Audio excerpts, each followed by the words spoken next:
Translation. People in general are not very advanced in knowledge by which to discriminate between religion and irreligion.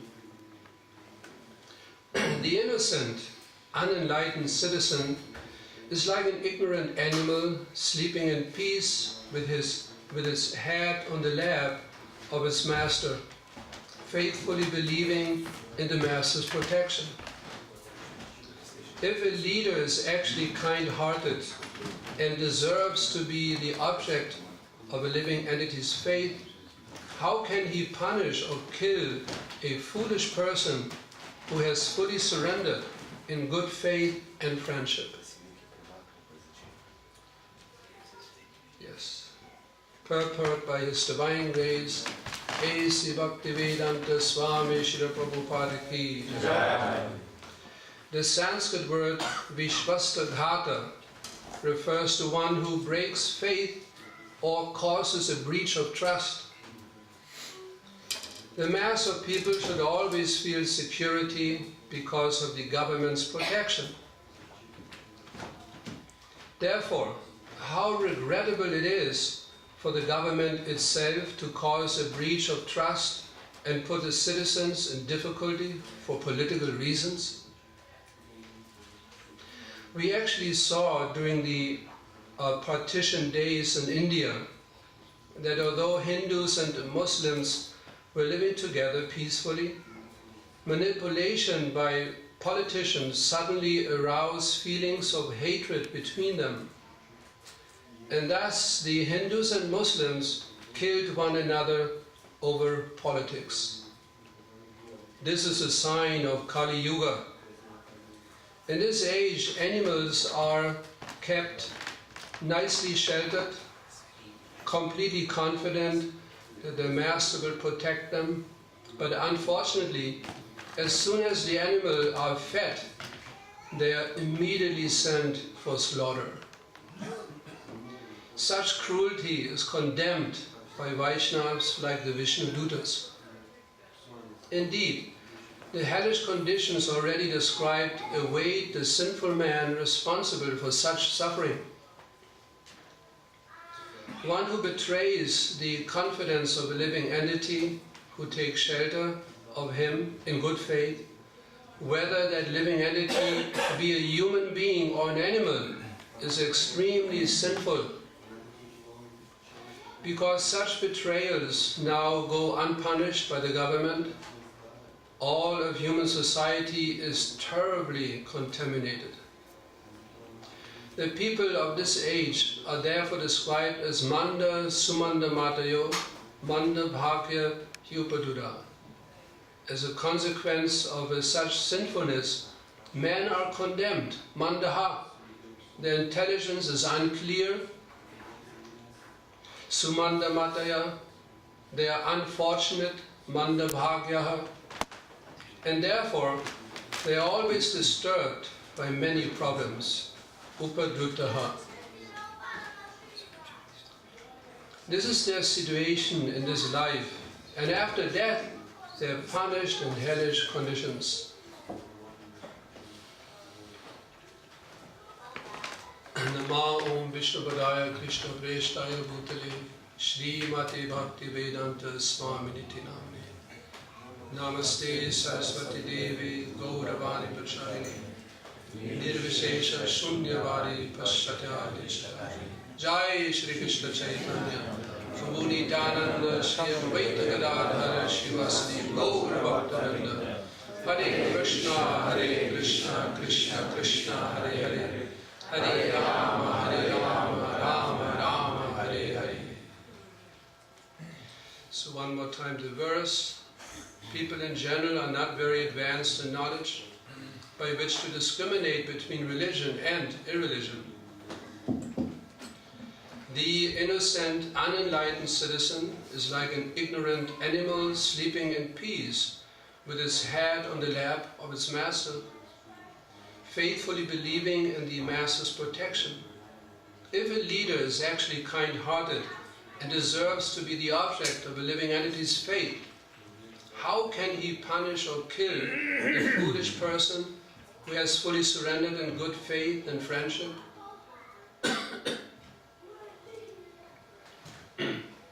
Yes. So this example here is given of an animal sleeping peacefully with his head on the lap of the master and feeling protected. It has full faith in the protection of the master. Then if the master turns around and kills the animal, how cruel this is. There's the same situation with the praja, the citizens. Citizens of a country, kingdom in the Vedic days, there used to be monarchy, ideal kings of ideal character, like Maharaj Parikshit. So many in the past, great, powerful kings. They had the ability and strength to protect their citizens. But nowadays the situation is different. Rather protecting the citizens, the government in so many different places give just the opposite. So much unnecessary disturbances and even suffering to their citizens. Like Srila Prabhupada here gives the example of India. And the Muslims, Hindus, they used to live very, very peacefully together. But just because of some political purposes, they generated hatred among them. And then they started slaughtering each other. Horrible. I remember in the 60s, there used to be so many protest songs. Maharaj, you call them protest songs? Yeah. Protest songs. Yeah. I think even nowadays people know this, Bob Dylan and so many others. I remember he wrote one song, Masters of War. Remember that, Maharaj? The Masters of War? No? Yeah, he wrote one song, very popular. Even nowadays, contemporary musicians, they sing that song. And it describes in such a direct, uncompromising way how various governments in the world simply exploit their people and cause so many unnecessary sufferings. But in the Vedic time, the kings, they used to give protection. The people, the citizens, they felt peaceful, they felt satisfied, basically satisfied. Of course, in this material world, nobody can be completely satisfied. That is not possible. There are so many natural disturbances that cannot be avoided. Adhyatmic, adibodic, adidevic. So many kleshas, so much suffering is there. From the body, from the mind. Nowadays, many people suffer because of their mind. They recognized more than 300 mental sufferings which need to be treated. More than 300 mental diseases. And from the body, of course, when we are young, we don't notice so much the bodily sufferings, but when you get older, it begins to manifest. And of course from other living entities. So much unnecessary sufferings. Relationships, they also can be quite painful sometimes. Is it not? Relationships. Should not be like that, but it happens. So in this way, so many different sufferings are there. And the government should not contribute unnecessary to the already existing sufferings. They should exactly do the opposite. They make these citizens feel comfortable, peaceful, happy. And of course, foremost, their responsibility is to educate the people in general in the spiritual life. That's the most important, which is nowadays entirely lacking in modern educational systems.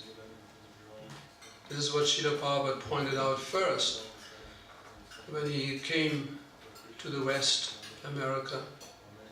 He gave classes, explained Krishna consciousness in universities, educational institutions, and this is exactly what he pointed out.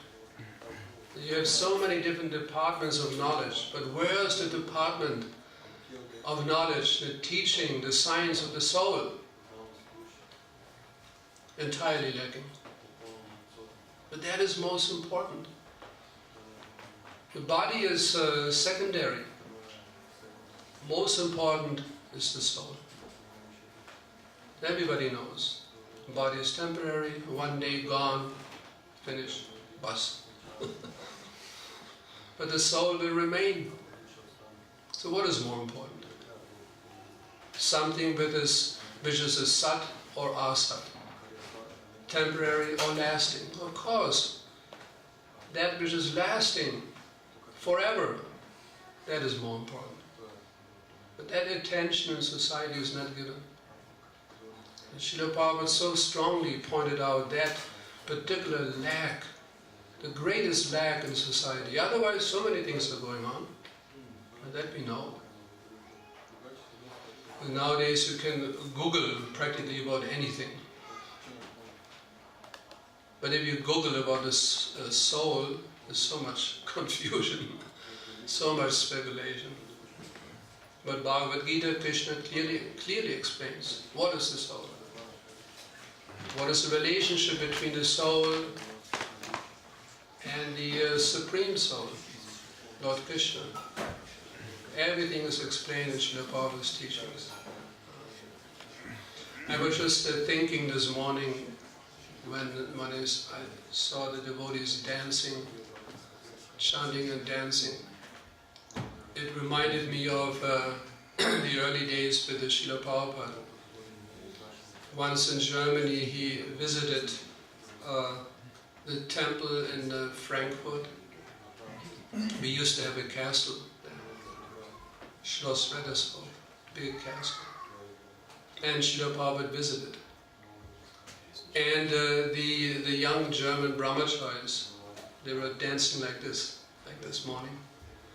And additionally what they did is, in front of Srila Prabhupada was sitting on the Vyasasan, chanting, playing kartals, chanting Hare Krishna. And the young German brahmacharis were dancing in front of Srila Prabhupada. And they were colliding their chests against each other, like jumping, leaping into the air. So I was looking at Srila Prabhupada, is this bona fide? And Srila Prabhupada, he was just laughing at it, like this, more. And then they really went wild. Prabhupada enjoyed it. He wanted to see life, not this dry academic approach of Vaishnavism in the West. He wanted to see life. People who had life. This is what Srila Prabhupada wanted to see. This is what he supported and encouraged. People who have life. Those who have life, they can preach.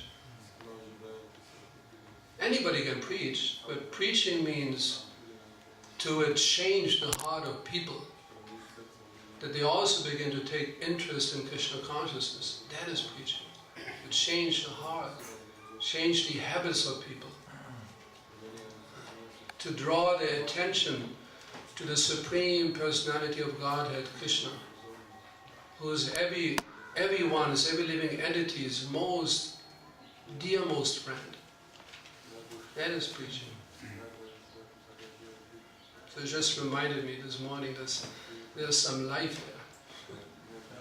Especially these young devotees. And no, not just young, I mean look at Maharaj.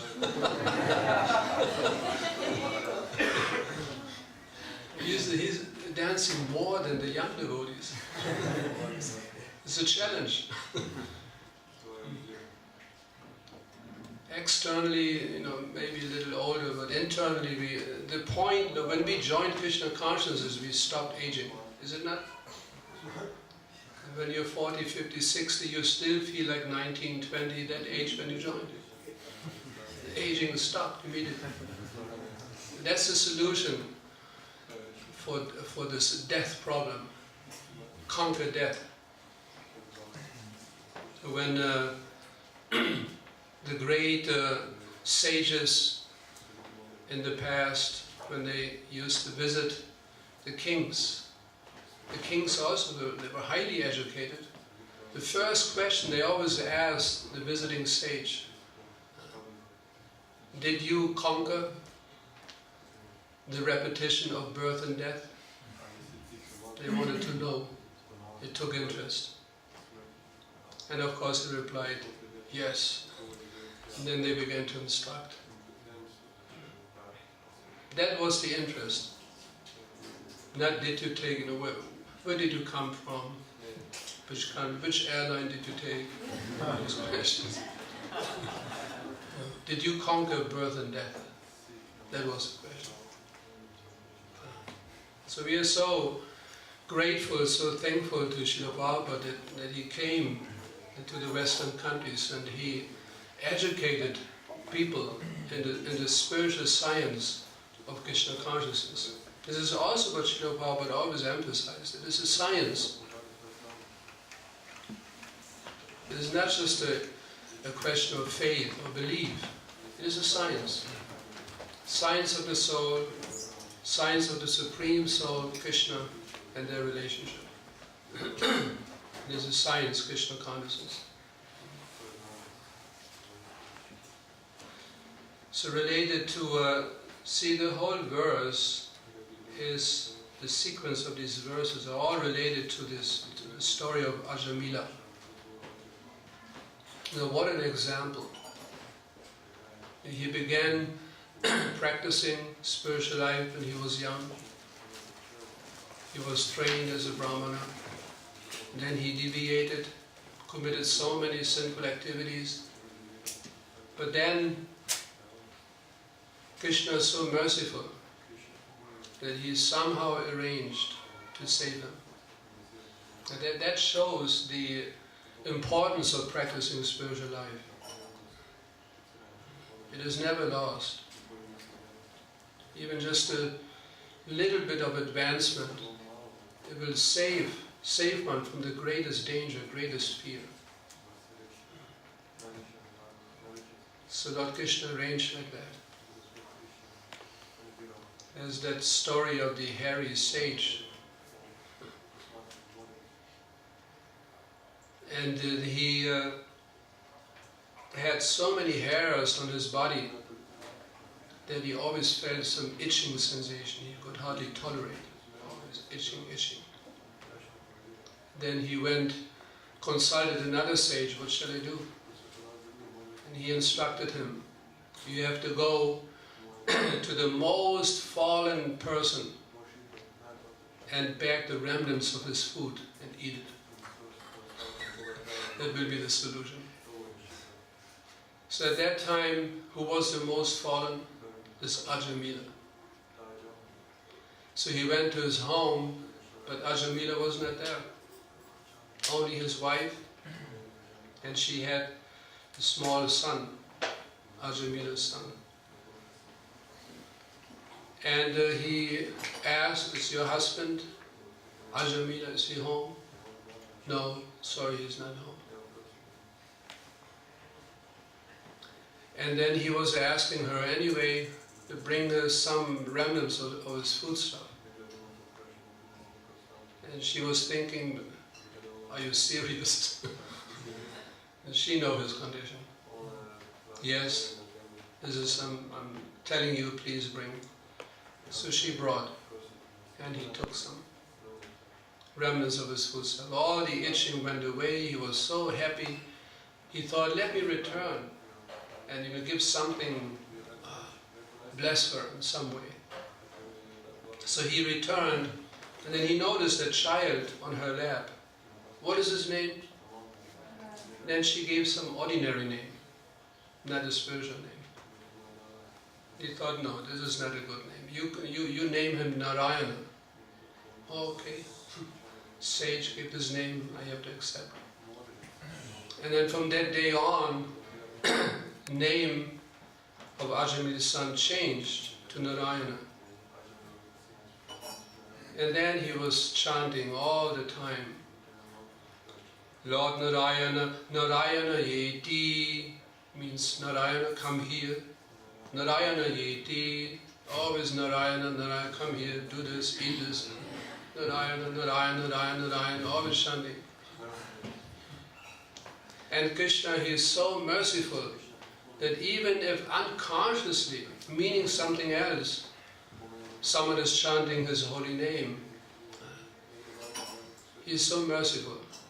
He reciprocates. And then at the end of his life, we know the whole story.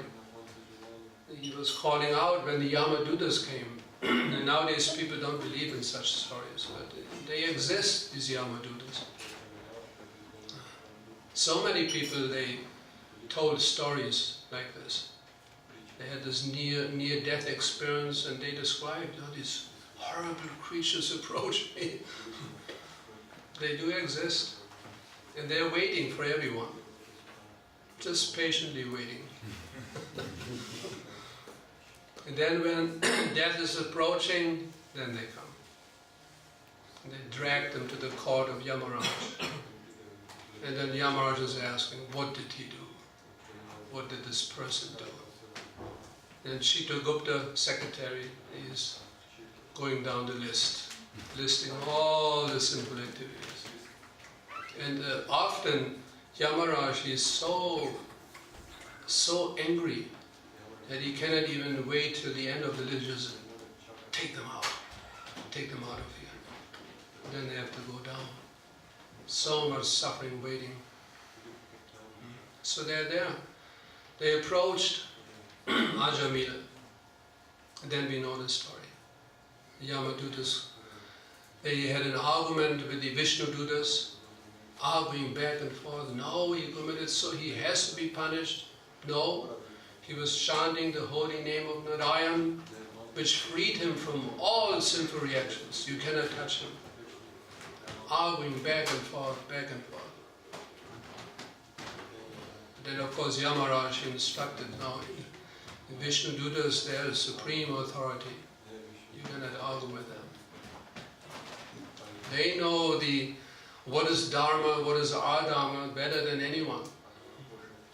They directly came down, descended from the spiritual sky. So you have to release him. And they had to surrender. Such a wonderful, instructive story. Just by chanting, we might not do anything else, of course we should.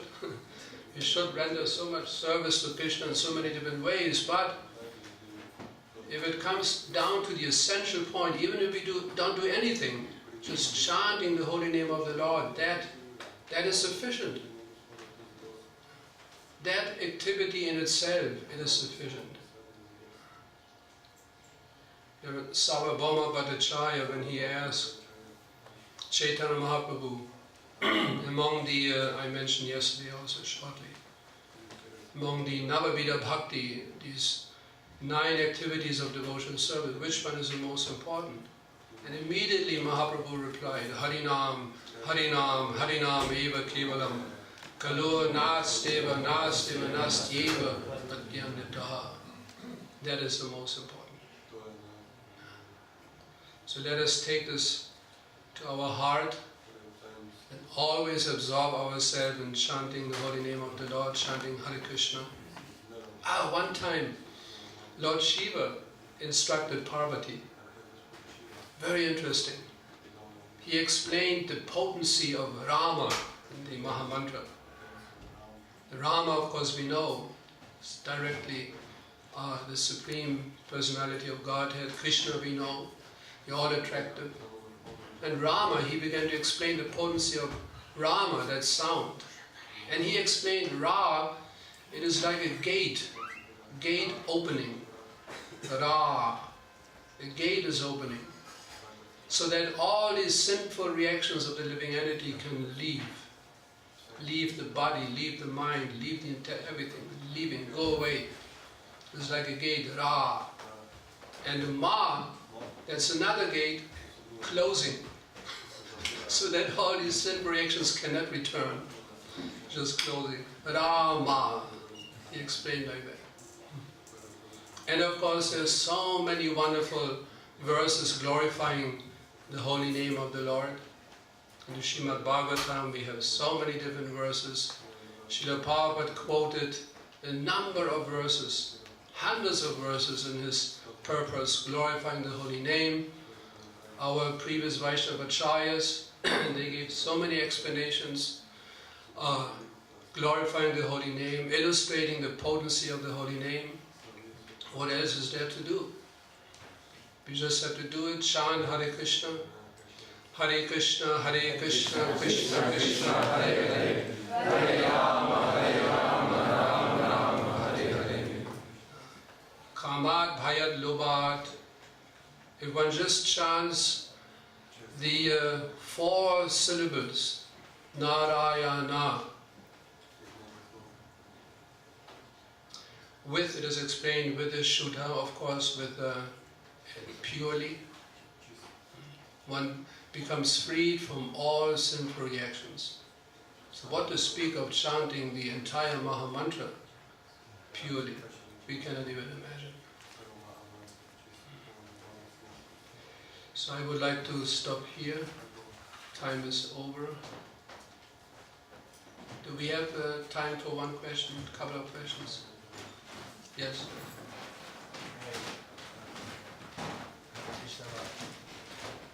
Hare Krishna. Thank you, Maharaj. I was thinking about Vaishnava Parado offenses, because sometimes it feels when we chant Hare Krishna and we have made some offense, this is like an empty shell. Empty shell?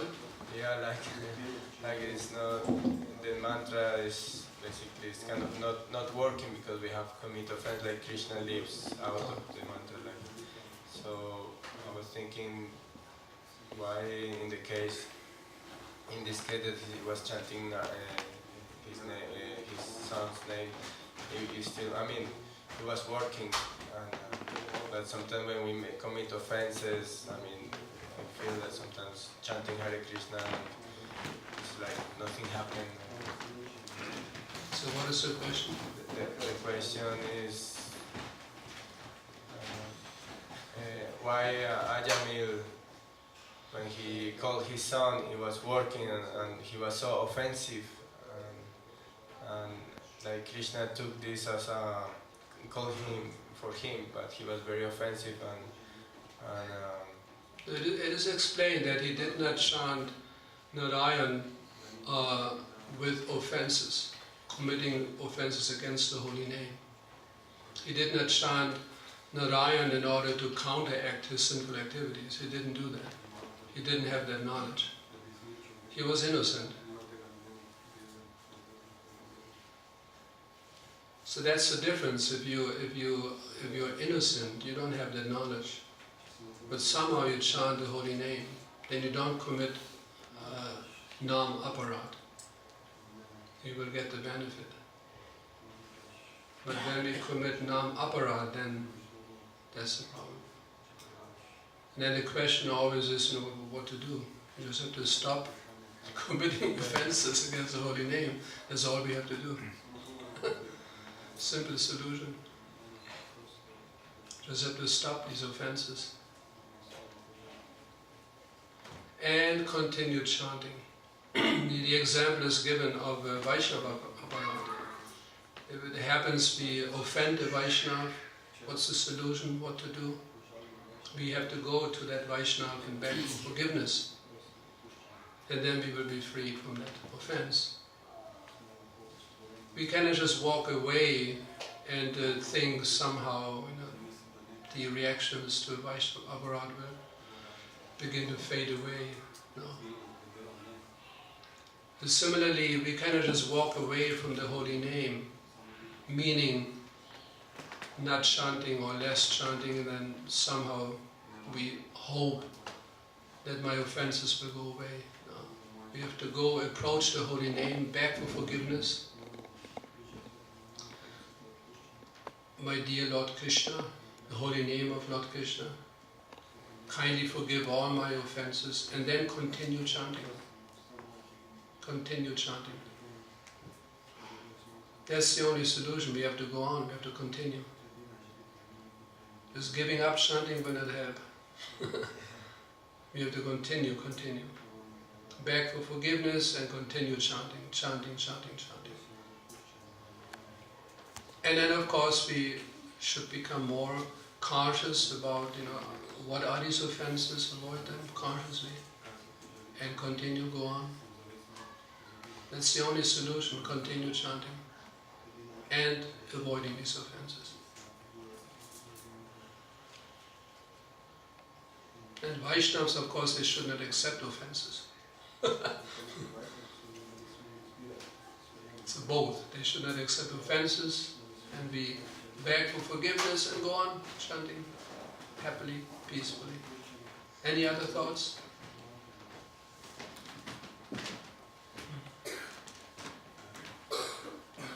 Thank you, Maharaj. I have two questions. Sure. The first one is what means chanting pure the holy name, and the second one is. I didn't understand the first. What is it? Well, I don't speak so much English. The first question. What means chanting pure the Maha Mantra, pure. And the second is how we can preach and change the mentality in the people, because you speak about this sage when they are coming to the kings, they say you conquer the born and die, but we are trying to preach him, but how we can change the persons, how we can make really preaching for. So the first question was how to chant purely. And we already discussed, we have to, purely means without offenses. That means pure chanting. And then of course later on, all the different stages are being described of spiritual advancement. The ruchi, that is important. There must be some taste. Taste has to develop. If we just continue chanting out of duty, it will be difficult after some time. The taste has to develop. That because of taste, I sit down and chant Hare Krishna, because I want to experience the taste. Again, that should not turn into sense gratification. But the taste has to develop. Otherwise it will be very hard to continue. And the taste develops when the heart becomes, freed from these anarthas. Anartha nivritti. And then ruchi, then taste develops. And no more these anarthas in the heart. Then the taste develops. And then all the other stages also follow. One begins to lament over one's previous condition. Oh my God, what have I done? I lived such a degraded life. Lamenting. And then appreciating Krishna consciousness. Then these spiritual emotions at one point, they also develop. And then finally, of course, love of Godhead. Loving Krishna.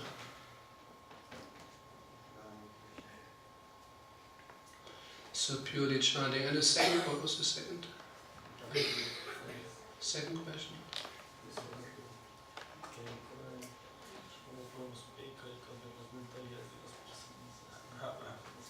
How we can preach and change people's mind, how to be more effective in preaching. We are not that pure Again, enough. we just have to purely present Krishna consciousness, just repeat, don't concoct anything. Chanting, just chant, the holy name will act. Krishna will change the heart of people. You just have to present Krishna as he is, present the philosophy as it is, don't change anything. And that will act. Sometimes it takes time. You cannot expect immediate results. What was that story I always remember? Maharaj, I think you must remember that story. With this businessman, was it in New York, I think? He always passed by the Sankirtan party and cursing them, shouting at them, the business guy. Again and again, every day he just came shouting, cursing, screaming at the devotees. Then at one point they tried to give him some prasadam, and he just completely rejected it, pushed it to the side. And then after many, many weeks and months, then at one point he just took the prasadam, put it in his pocket, walked away. And then to make the long story short, he became a devotee.